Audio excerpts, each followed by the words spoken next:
This is the Mettle podcast, and I am your host, Coach Thomann. I'm a former athlete, teacher, coach, and athletic director that switched careers after surviving cancer and a stroke in the fall of 2020. But I'm also a dad of a son and a daughter that were successful high school athletes that went on to college. Now I use that experience along with my ICF coaching certification when helping teams, coaches, and athletes from all over the country. Each week, I will pose a specific question that will help coaches of all types better understand mental toughness. In the Mettle podcast, coaches will learn to help their athletes overcome adversity without being the adversity they need to overcome. Welcome back to the Mettle podcast. Thanks for listening. I appreciate it. I have a great guest on today, and he has so much to say and so much for me to learn from that I'm not going to say much here to get you to turn it off. I'm just going to go ahead and roll, and here we go. Okay, let's go here. I'm here with my guest Reiner, and Reiner, I've had to ask how to pronounce your first name, and I'm not even bothering with your last name. So, lay it out for me. Meisterjahn. It's German, man. Most struggle with the pronunciation. But I'm German and ancestry, but my name's not. It's easier than that. But say that again. So it's Reiner. Meisterjahn. Got it. I'll do my best. I'll just say, so when you work with a client, what do you have them call you? Just Reiner? I just go by Reiner. Yeah. and you've got you do have a PhD, is that correct? I do, yeah. Mm-hmm. So you can actually go by Dr. That's a scary name. It is a scary name, but I also choose not to go with the title, yeah. No, I don't think I would either. I don't think I would either. That's probably a good call, Reiner. Just it's a little bit too intimidating, and So tell Reiner, just give me a little bit of background on, and I know a little bit about what you do, but for the guests here, listen, what is it you do? Why have I got you on the podcast here? I think that was for you to answer, but I'll give you some background. So I'm the CEO of Courtex Performance. It's a company I started about 10 years ago, and we're in the mental performance coaching space.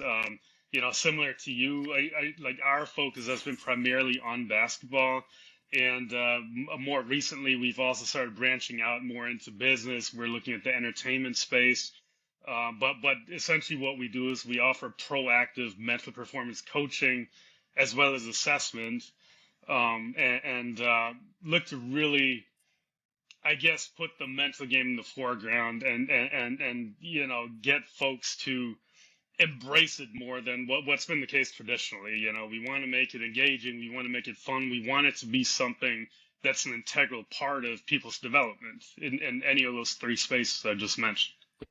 So I think that right there answers the question and why I would have somebody on here who does the same thing as I do, right? But I think that as you and I talked before, I think that this idea of mental performance and that proactive idea and just the positive psychology and using that, I think that it's I don't want to say it's new, but it's not at the forefront of enough people's minds yet that I think if we help each other and talk to each other about and get it out there more, it helps everybody. There's plenty of athletes out there. There's plenty of people that can use this stuff.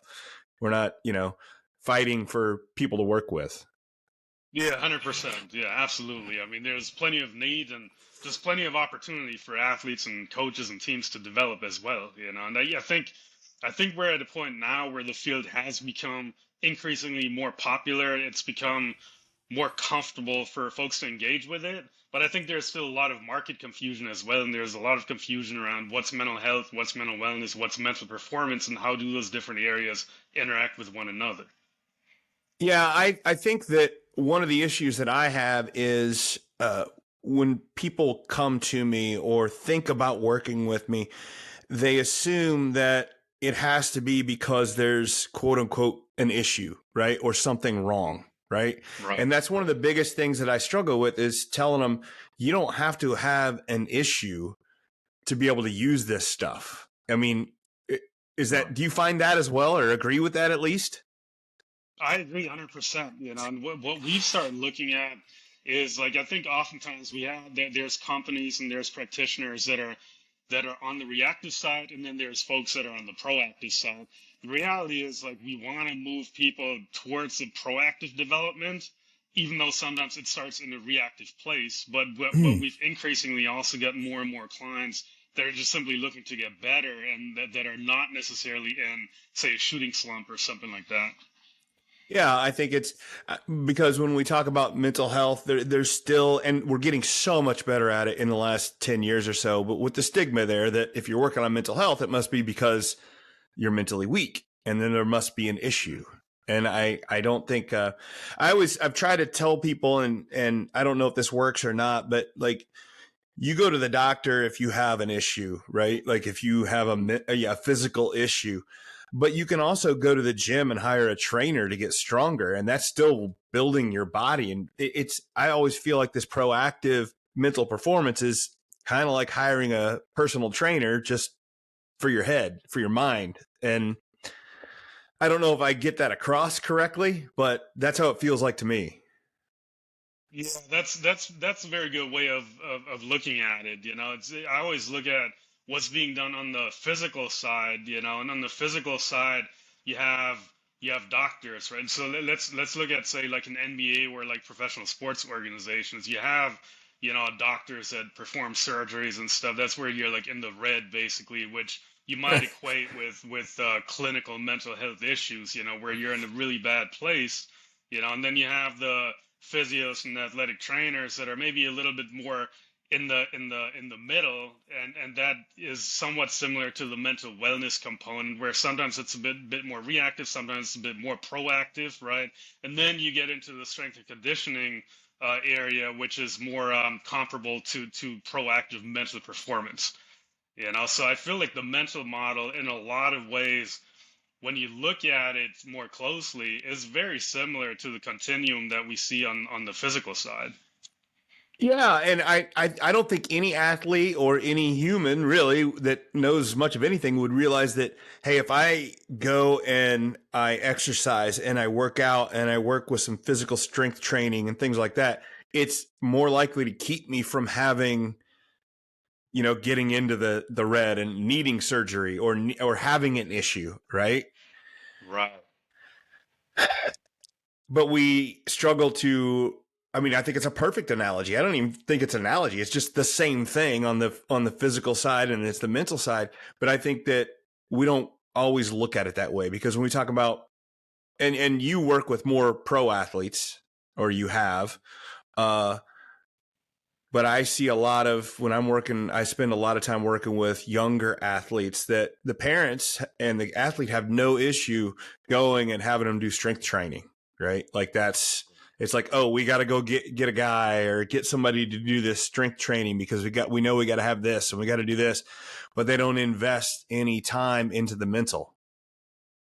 Agreed, and I think a lot of it has to do with the fact that the mental game, it's not as clearly defined. There, like, even within our field, I think there is a lot of disagreement around, like, what is it, and so many different perspectives, and it's also not as tangible necessarily, right?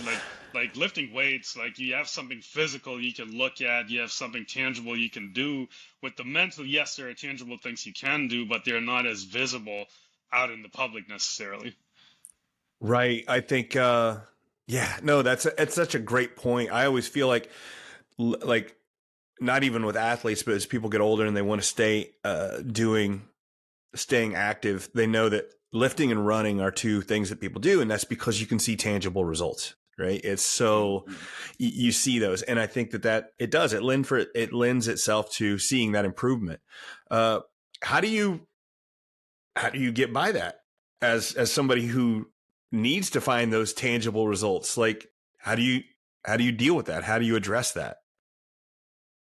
Well, I would say it starts by looking at, well, what are the tangible connections to where like it clicks for the client, right? Like, because I think one of my advantages is that I have the background in basketball, right? So I don't just come in as a, say, like a sports psychology, like nerd or somebody that just comes at it theoretically. I can draw examples. I can point to things happening in, say, NBA basketball right now that players can connect with. Whether it be struggle with focus at the free throw line, or like things of that nature. There's visible things on the court that you can point to, right, to get the initial buy-in, and then from there you can work with the athlete on individualizing or coming up with an individualized plan around, well, how do I take my mental game to the next level, say through like a more refined pregame routine, or the integration of focus cues in game to shift my concentration, my focus in the right direction, for example. Yeah, I think that's just a great point about what to focus on. I think I always tell athletes that if whatever we focus on, because they know they've been to practices for years, right? They know that but if you focus on something and you work on it, you'll get better at it. And nobody denies that, right? So if you've never worked on anything on the mental side of things and you start focusing on it, I think it's just common sense. You're going to see progress in it. Yeah. I have had some success, and I'm not knocking. Like you said, there's a little bit of confusion about like if people want to work on mental health, like who they go to and what they do. And I've had some success working with athletes that have, and I'm not knocking it. I've gone to therapy before, I've needed it, things like that. But I've had kids that come to me that have had some issues and had seen a therapist, and it just they weren't connecting with them. And then the second I worked with them, who knew their sport a little bit and could take those tangible ideas and put it into those ideas, it was worth its weight in gold that I had that experience in their sport. Just what you're saying there. Speaking of that, what is your background in basketball?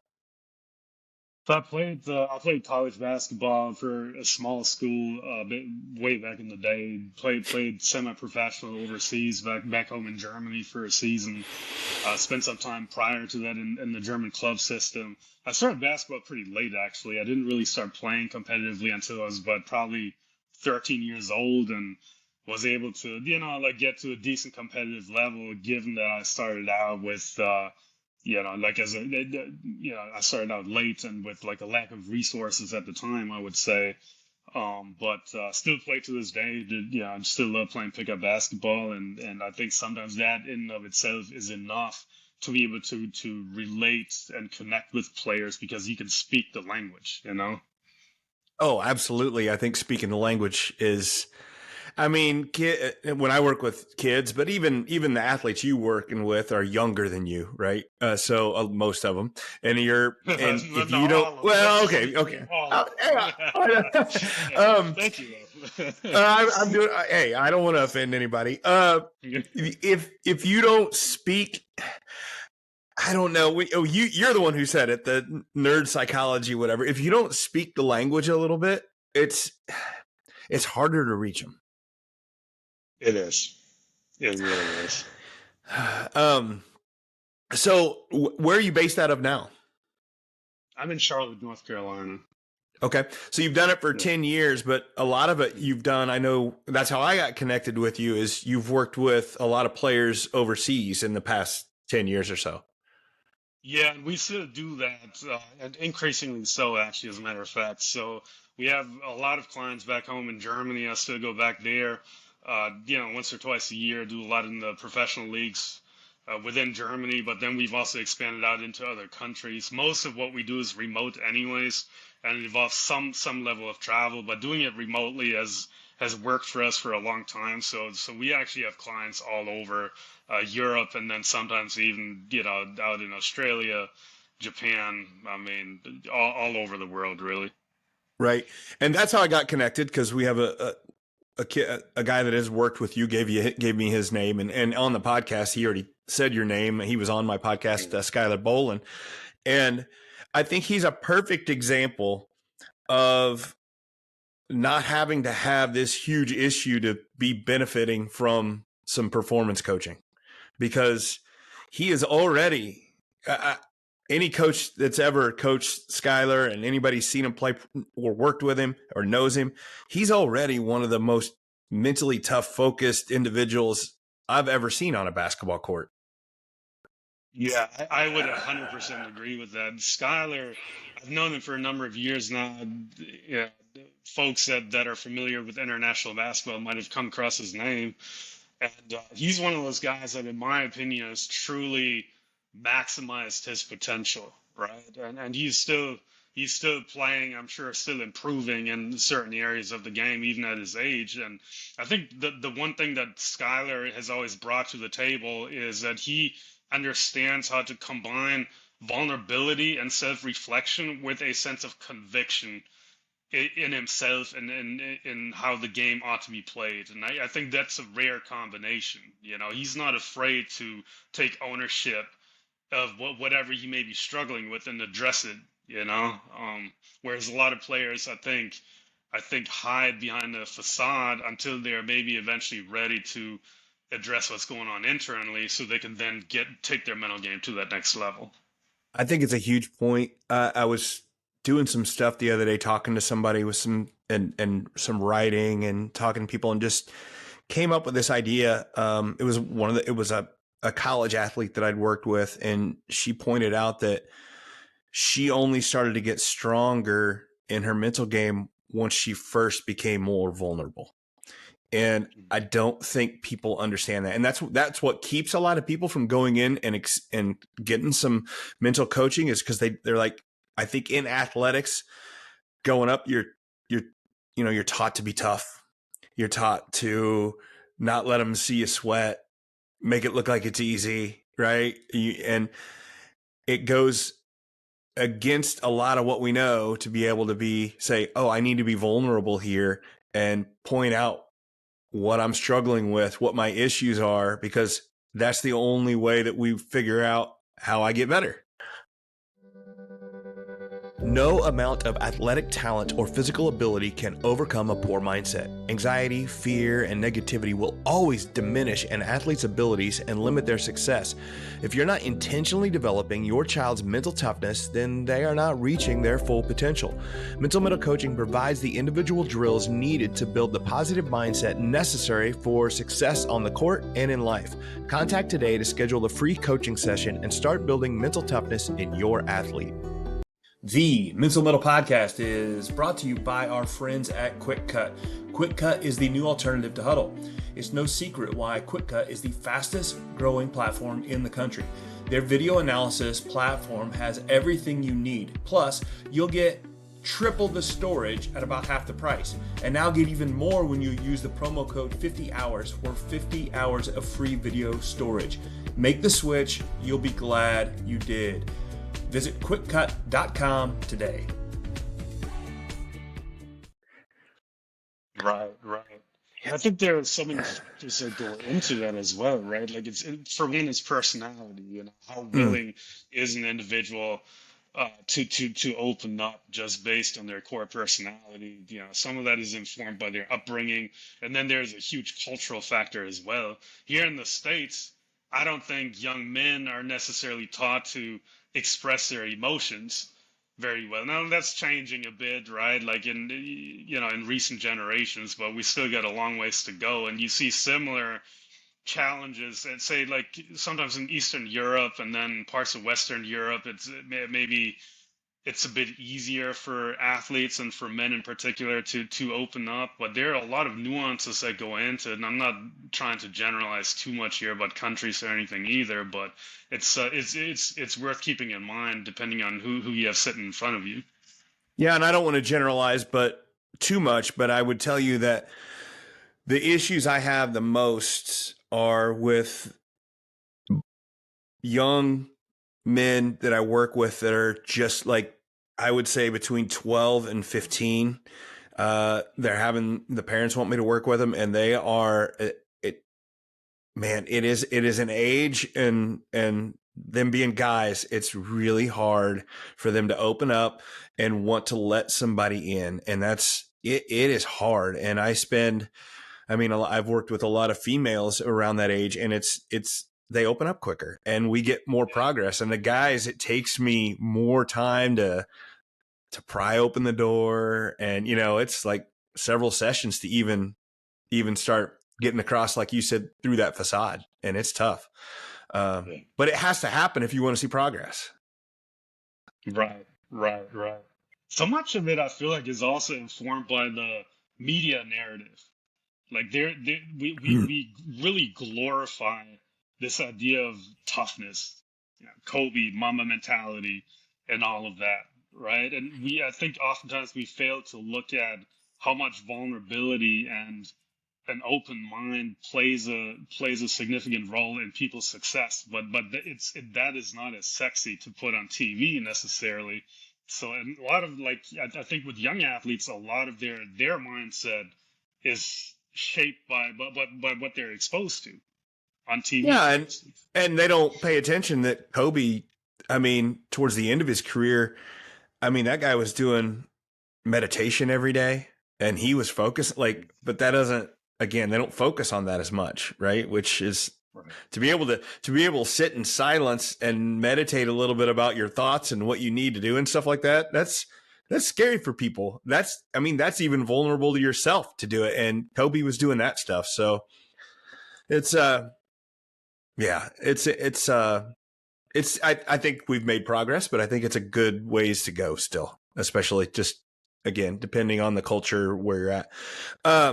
So a guy like Skylar that's already tough and works on that, like, what can you say the fact that a guy like that can still benefit from this performance coaching? How does that play into, like, what should, like, high school athletes and junior high athletes be seeing in that to know that, okay, if this can help that guy, it can help me? Well, the fact is that it comes down to our humanity, right? Like, if you're a human being, you're always going to have ups and downs in terms of dealing with thoughts, emotions, uh, dealing with complex environments. I always think that, for one, we as human beings are complex, right? And then you put us in very complex and dynamic and ever-changing environments, and that in and of itself creates that not only the need to address what's going on internally, but it also means that there are opportunities to get better and handle the ever-changing dynamics that we deal with, again, internally and externally, because nothing is ever stagnant. It's not like you master the mental game and now it just stops. Just like with strength and conditioning, you don't get to a point where you're like, okay, now I'm strong, I'm fast, now I'm just going to stop lifting weights, right? And then running my suicides because I'm good. Like, it just doesn't work that way. Yeah, you have to keep going. And I think that's another issue I've had when we're talking about building it. I've had some parents or some athletes come to me and be like, "Hey, I just want to do a session or two," and and I'm like, we might see some progress after a session, but it's not going to stick, right? It needs to be this idea of neuroplasticity it's just like lifting weights. You wouldn't go to the gym one time and be like, "Oh, I'm jacked now," right? Exactly. Like, so when you work with an athlete, what's the time frame that you're usually, like, working with them?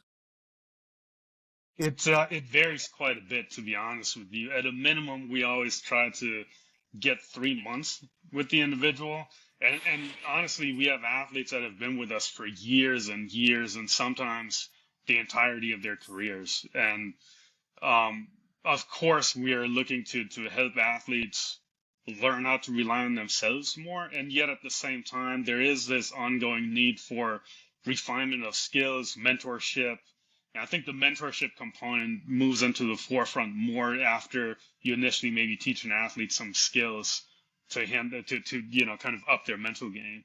The need for mentorship is always there because there are always opportunities for development. There's always a need that individuals have just to be able to, like, bounce feedback off a professional, right? Get some help with whatever they're dealing with mentally, emotionally, etc. And what we also do, and this is one of the reasons we might be a little bit different from some other companies. Like, a lot of what we do also revolves around career development, career transitions, development and exploration of identity, and how that might also then inform, other interests outside of the core sport, right? So we take it in a few different directions, and I think that's why we have so much longevity with many of our clients. Yeah, I mean, when you're working with pros and things like that, that transitioning from one club to another, things like that has to factor in, because there's so much movement in, especially in the European game. It's feels like a yearly thing for a lot of guys. It's funny that yeah. I mean, it's part of the business. When you're talking about identity, it's great. You mentioned that you're getting, by the time you got it, if you're working with a pro athlete that's done basketball, but let's say you're talking about a 25-year-old, they've probably played basketball since they were 10 or before, right? We're talking they have been a basketball player for 15 years or more of their life. How do you get them past the idea that that is their identity, their only identity? Because I know that can be an issue. Right.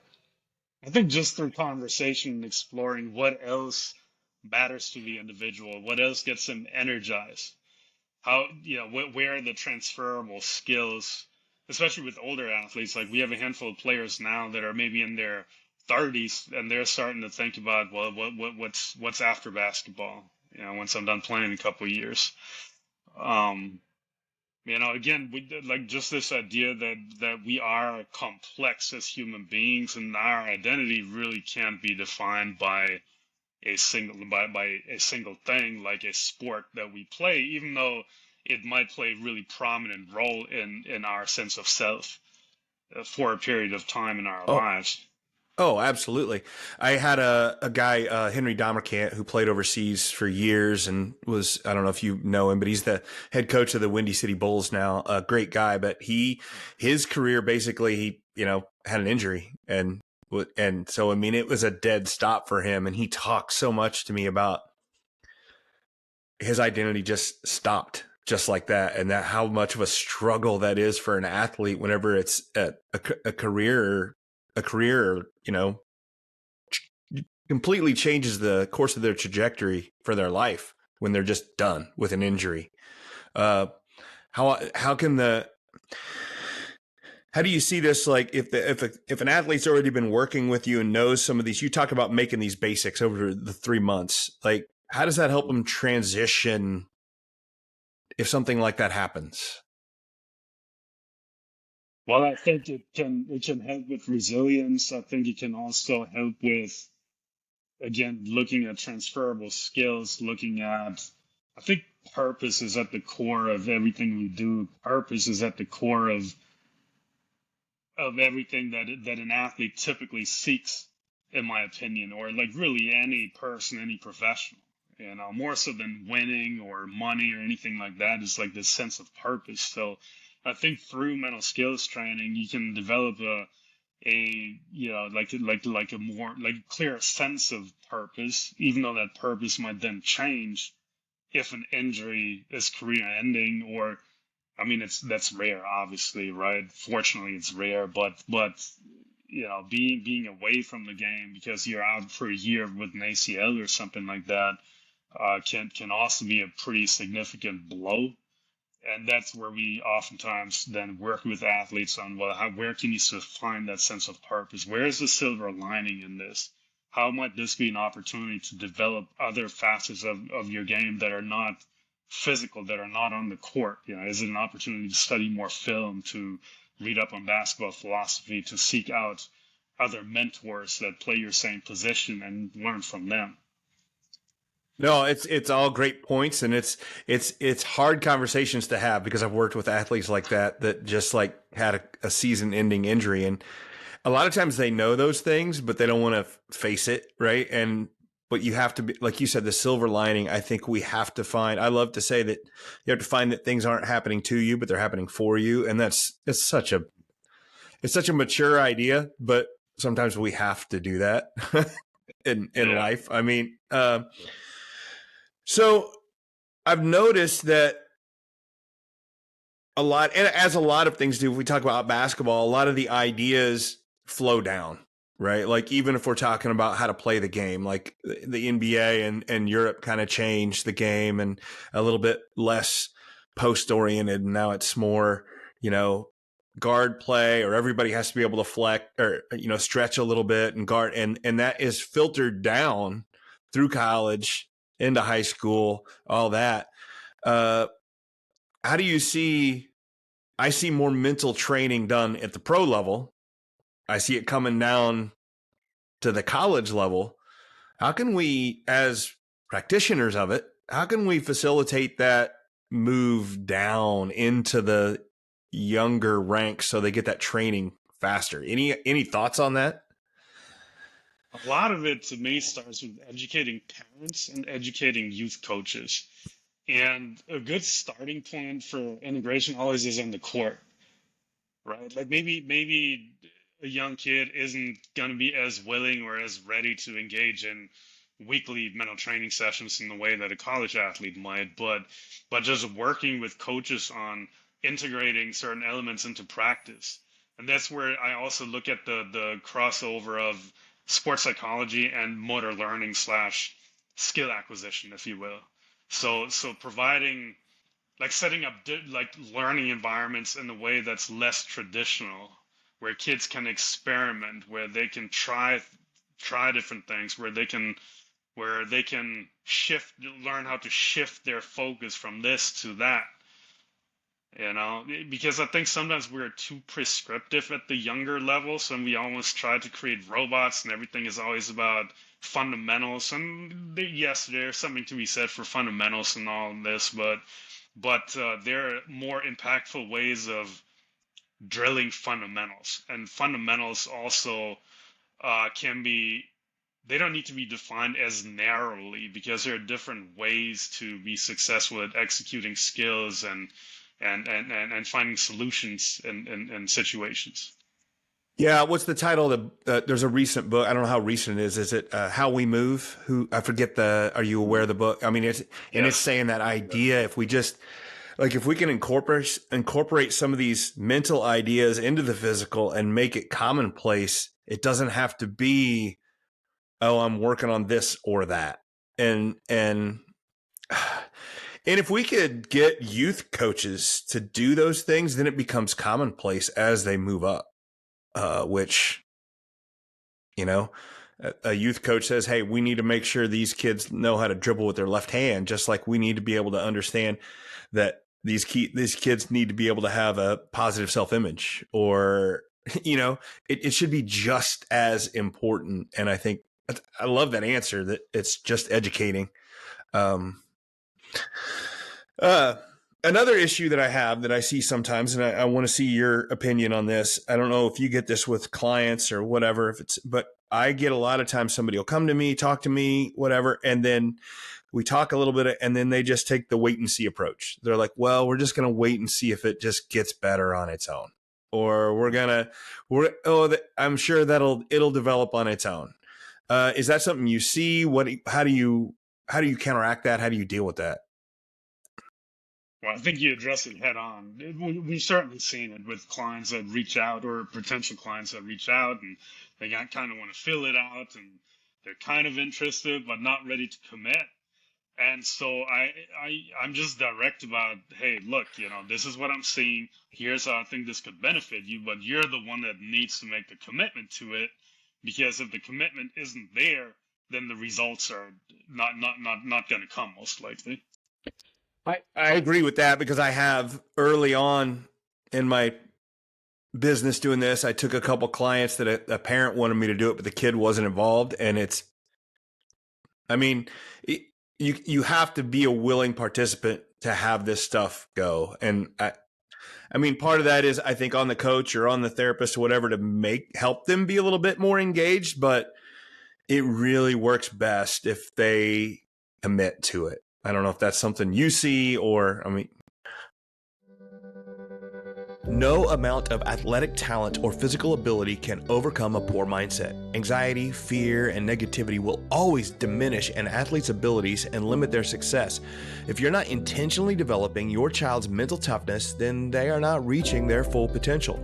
Mental coaching provides the individual drills needed to build the positive mindset necessary for success on the court and in life.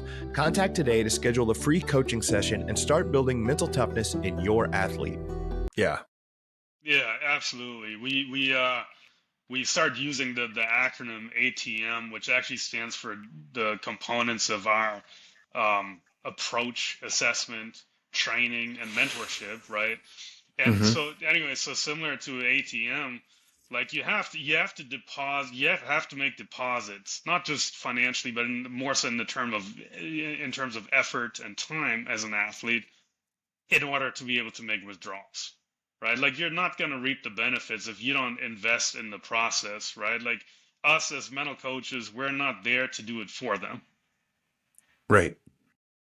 I think that's a great point. I think when I was learning about coaching, and you felt like in a session you had to get to so much or do much, and I was taught most of the coaching happens outside the session if you do a good job, because they should.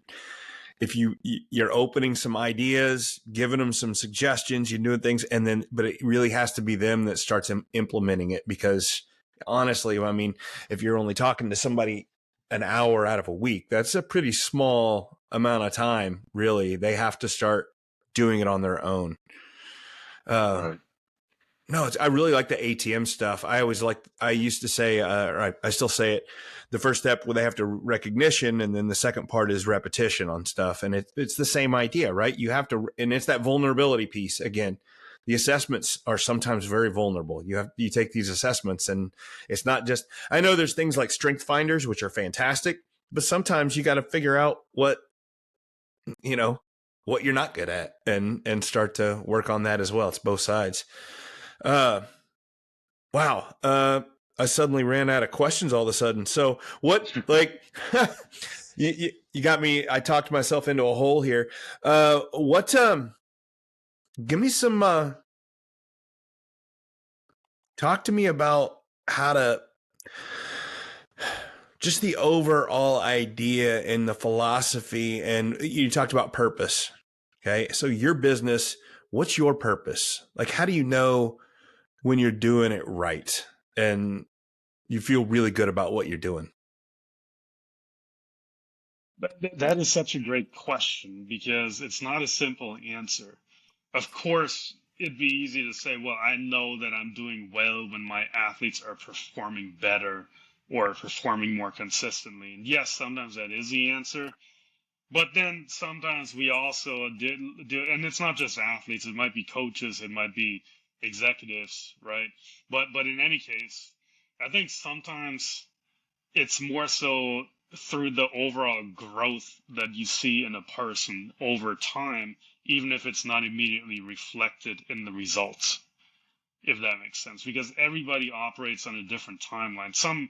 We've had clients where 1 or 2 sessions in, something clicks, and they're seeing pretty immediate results in terms of all of a sudden they're shooting it at a higher clip or something like that, right? And then we've had other athletes where it's a struggle to see real results in the box score, for instance, for multiple seasons, right? But there's still growth along the way, and there's still learning and development that takes place, even if it's not as tangible.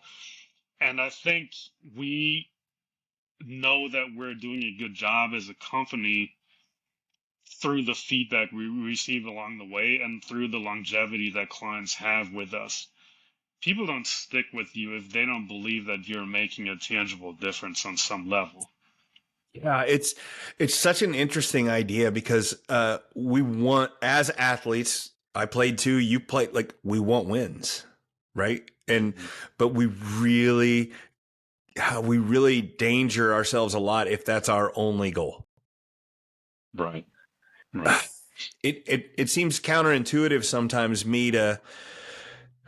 I don't know, if we, like, one of the worst ways to try to get wins is to only focus on winning. Agreed.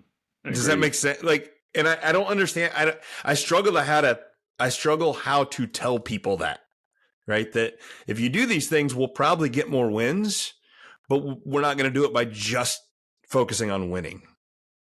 Right. Yeah, I always look at winning as a byproduct, similar to how I look at something like confidence as a byproduct. It's oftentimes the things that our clients crave the most and ask for the most at the start that we want to emphasize the least. And because it really does come down to, what does that process focus look like?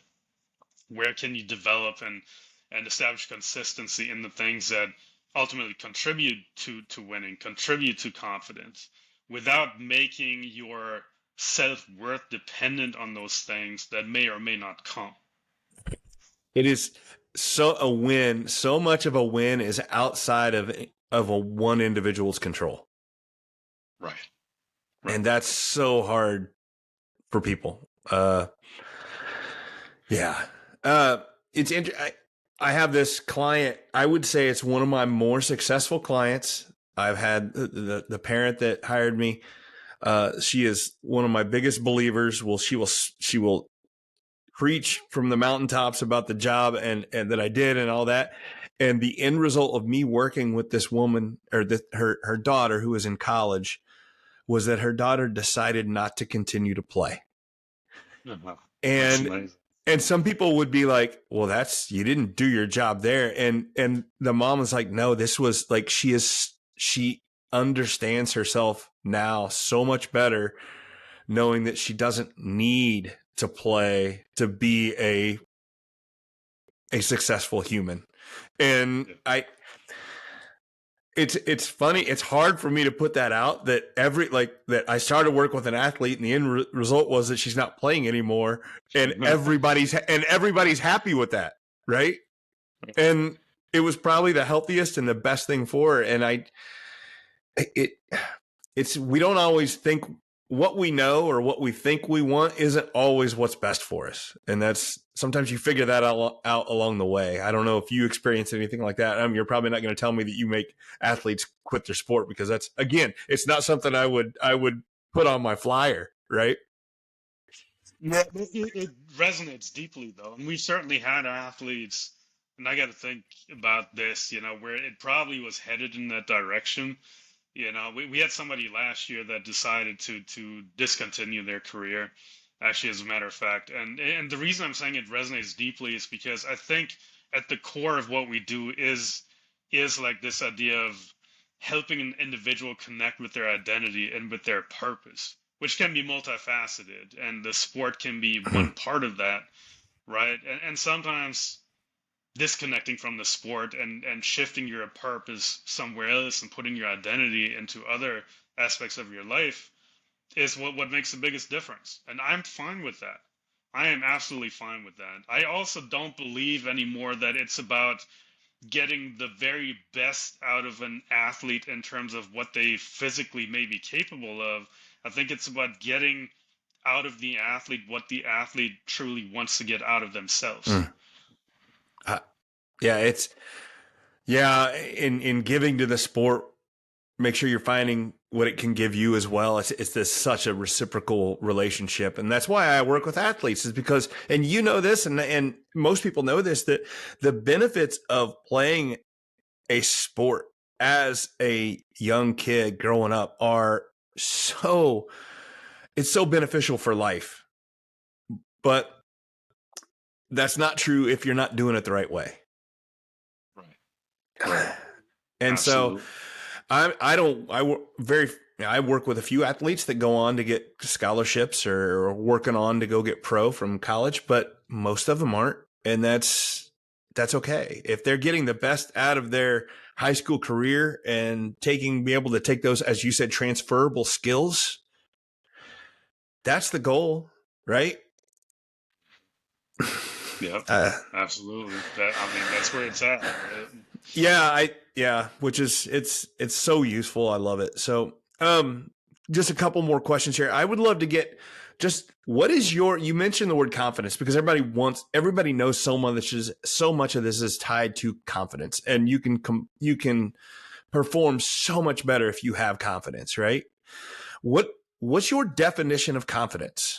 Because I think it gets misinterpreted sometimes as arrogance and brashness. Right. Right. But how do you know when an athlete's starting to feel more confidence? I think it's a more consistent belief in my ability to get the job done, my ability to produce and come through, if that makes sense. And it's It does. important, right? Like confidence is important. It's extremely important for consistent performance. But I also believe that it's not something that we need to make the kind of the center, the central topic within our work. What I believe is much more important is, again, that process focus, and then helping an individual figure out how to operate with conviction. Conviction is a little bit different. Conviction is just about an investment in doing things the way you think they're done right.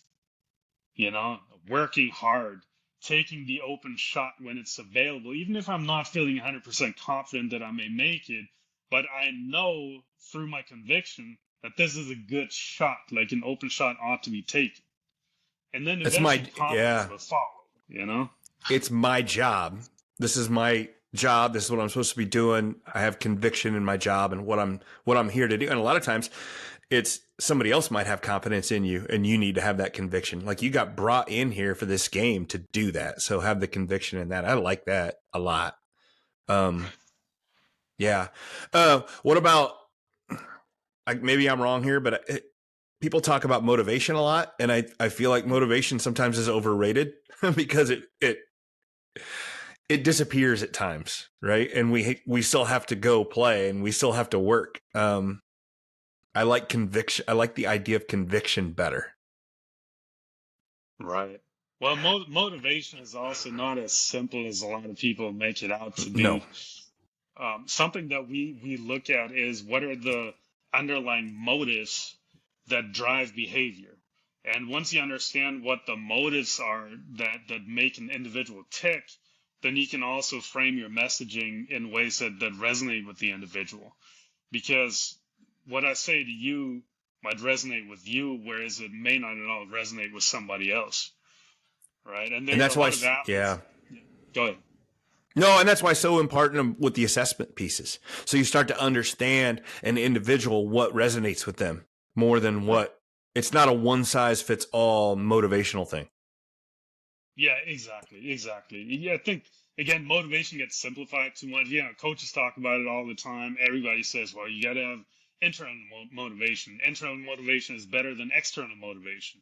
But it really comes down to what are the motives that make you go in life, and how can you apply those in your sport? Like there's athletes that play their sport because they're inherently motivated by this idea of engaging in the sport or physical activity because that's rewarding in itself. Then there's other athletes that play their sport because they're maybe driven by the status that being in that sport brings, or the financial possibilities if it's a professional athlete, right? Or the connection with teammates, even though they may not particularly love the sport for the sport itself. And that's fine. All of those are fine. Like, why not work with what makes the individual go? Like, we can't make everybody be the same. Yeah, like you said earlier with the kids, we don't want to make robots, right? It doesn't fit. Yeah. No, it's been such a great conversation. I mean, I'm picking up a lot from you. I don't know if my listeners will like it, but I sure like it. So last question here, and we'll get you out of here. What, since I had you on here and you're, what should I have asked you that I didn't?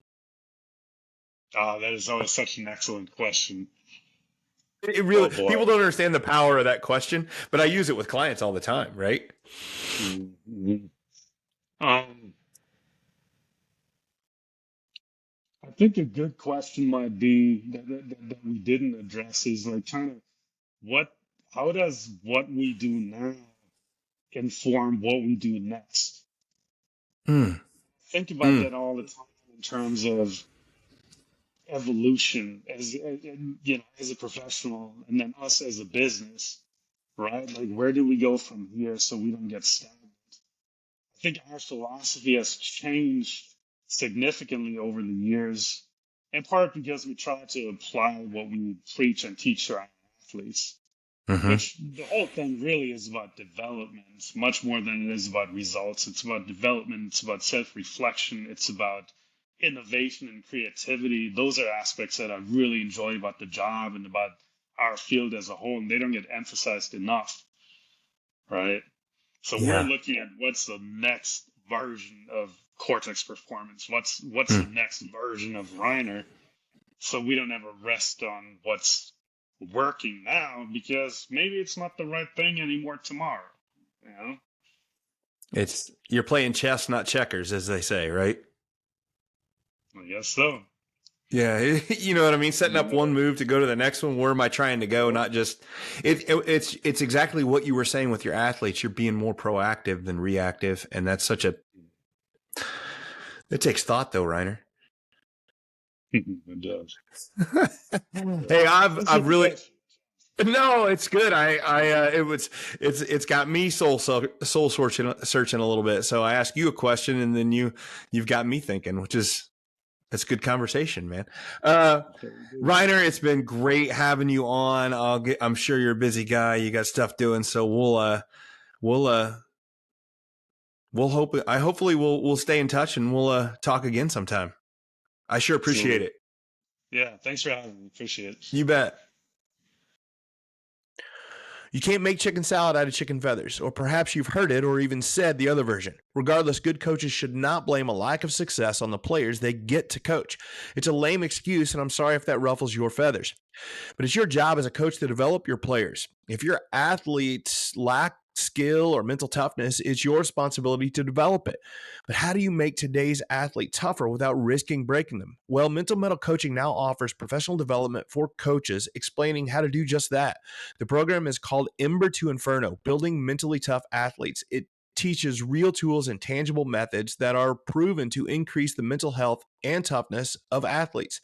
The program is available as an in-person seminar or as virtual small group coaching. Don't wish for mentally tough athletes. Build them. Contact Mental Metal Coaching today. So I enjoyed that episode immensely because I learned some things. There's some pieces from there I'm going to steal. I'm not above stealing. I like to make things my own, but there's some things I'm going to pull from there because it is so useful. I was done. There's two things. One, from that episode and from that interview is that one, I got some really good tips, but I got some validation and some encouragement in that so much of what he says I am already doing in a different way, just saying it a different way. Like he talked about his ATM idea, and I do something similar. He talked about his minimum he works with the client is 3 months. That's exactly what I do. It's almost like I paid attention. It's almost like I looked at the research and knew what was best. And yeah, so there's some validation for me in that interview, and then there's also still stuff for me to learn as great. And I think that my best way to talk about this breakdown here is just talk a little bit about how to get involved with a coach and how to get involved with a mental performance therapist or sports psychologist, and just how to do that and how to step forward and how to address some of the reasons that people don't do it. And first of all, some of my services, if you haven't really paid attention, I do a couple different things. First and foremost, I work with athletes individually. That is the bread and butter of what I do. I work with kids from, I've gone as young as about 8 up through 25 or so, guys that are and gals that are on scholarship in college. And that's mostly what I do. I do 1 hour long sessions. We do them weekly or bi-weekly for a minimum, again, of 3 months. So the package that I start with it's the minimum of 8 sessions. And I usually end up being more, not because I'm not good at my job, but because people start to understand how useful this is and how we want to start growing and still building and don't want to lose what we've built. As he talked about, like he has professional athletes that have continued to work throughout the entirety of their career. And these guys and gals are phenomenally tough athletes. So it's not about people that have issues. It's people that want to get better mentally, because we know how important that is. So yeah, that's mostly what I do, is working with athletes, but I do other things as well. I work with the coaches. The whole idea of my business is I want to help athletes become more mentally tough and enjoy the fruits of playing a sport at whatever age. And by helping coaches understand how to promote these ideas and these tools, that's more kids I'm helping, because there's only so many hours a day that I can do coaching for athletes, but I can coach an athlete or coach a coach, and that coach can, spread those ideas to their athletes. So I love doing that. I've done that in a couple ways. I do go to schools and I do professional development. If you're a coach and you want me to come in and speak, I am not a one size fits all guy. I have never done the same presentation twice. It's a lot of the same stuff, but every school wants a little bit different. Every school is unique. Every group of coaches is unique. And one school might want me for an hour. Some have wanted me for 3 hours.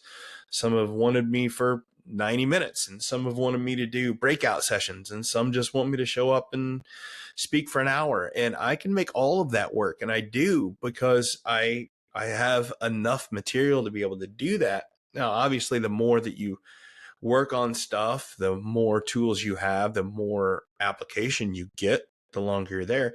But I've also worked with a coach before that said he didn't necessarily want me to coach him. He wanted me to teach some tools, and I'm fine with that. I just schedule sessions with him and I coach him a little bit so he understands what it's like. And then I give him some tools that he can use with his youth organizations. And Reiner said that as well, about if we want to advance this idea of mental health and mental awareness and mental strength, it needs to start with the parents and with the youth coaches. And that's why I have anytime I work with an athlete, like a parent, obviously the younger athletes, they're not footing the bill, the parents are. But so when I start working with a parent or an athlete, I have an online course that I give to the parents so they understand the tools that I'm teaching to the kid. It's a confidential conversation with me and the kid, but the parent now knows the sort of things we're working on.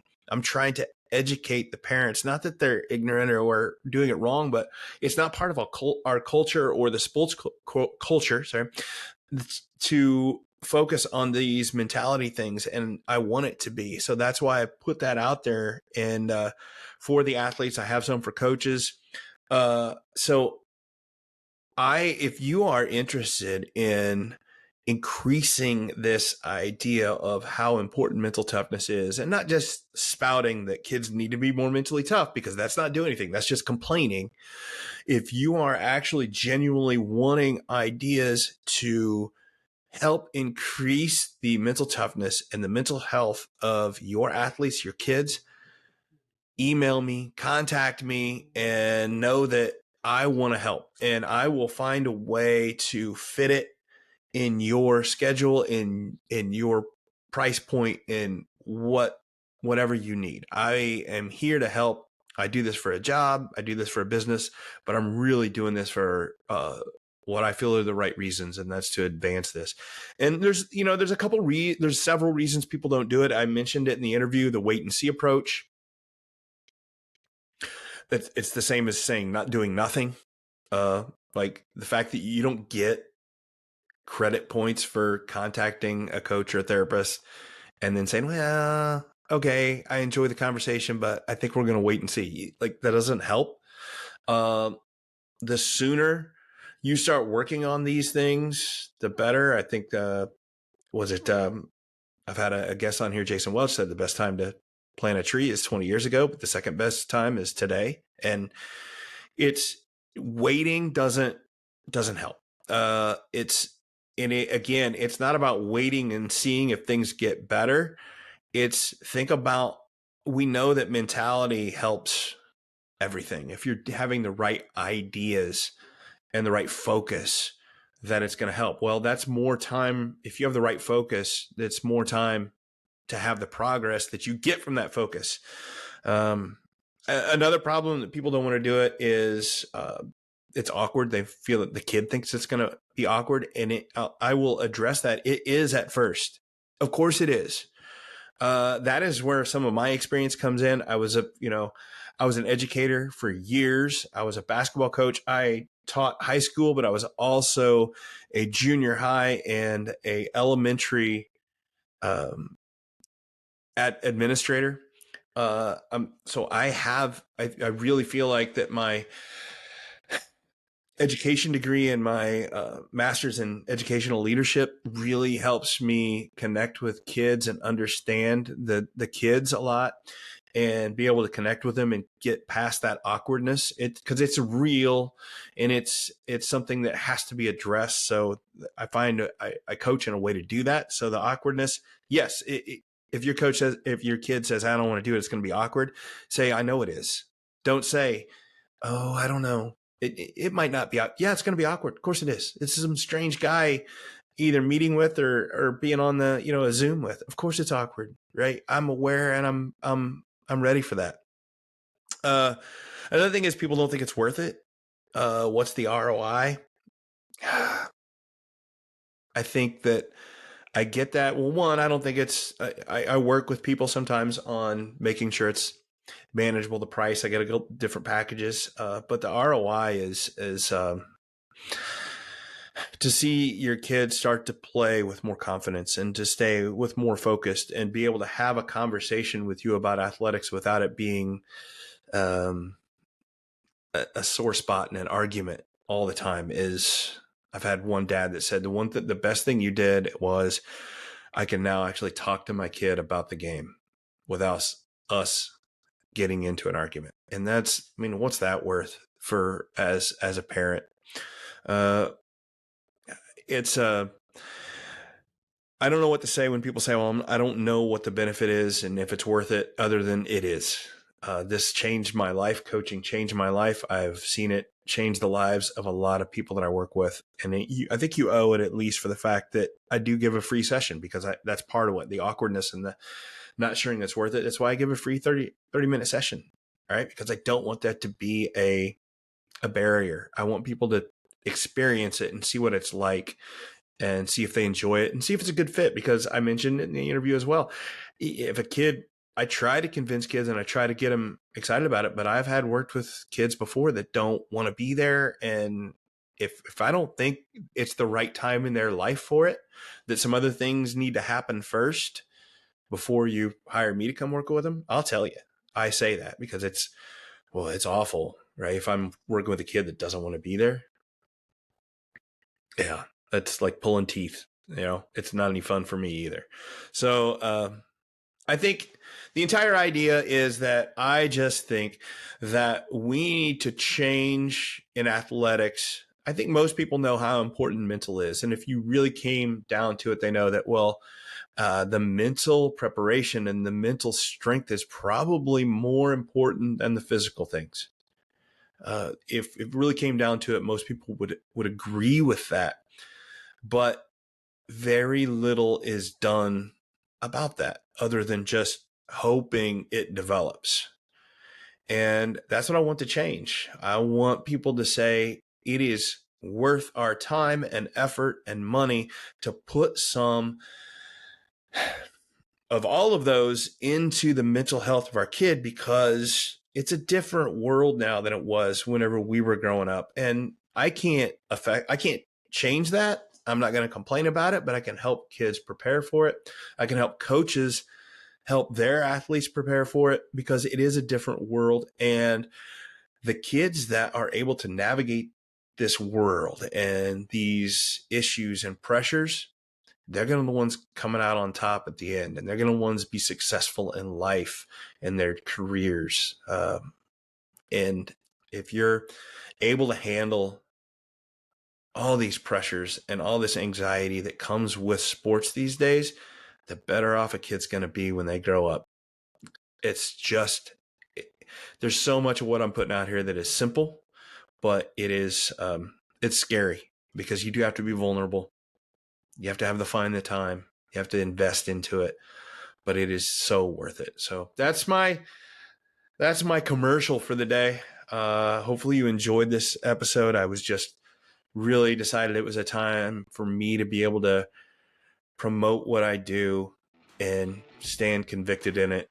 Reiner talked about conviction, and I realized it was time for me to have some here. So that's my conviction. It's worth it, and you should probably hire a coach. Until next time, I have been your host, Coach Matt Thomann. This has been the Mental Mettle Podcast, and remember to believe. Thanks again for listening to the Mental Mettle Podcast, produced by Coraggio Media, sponsored by Quick Cut, a video management platform for every level of play, and by Mental Mettle Coaching, helping athletes learn to face adversity in a spirited and resilient way. The Mental Mettle Podcast is created each week to help players develop more mental toughness, and that is something that will help all of us. So help me out and like and share the Mental Mettle Podcast with your friends. Until next time, keep forging your mettle.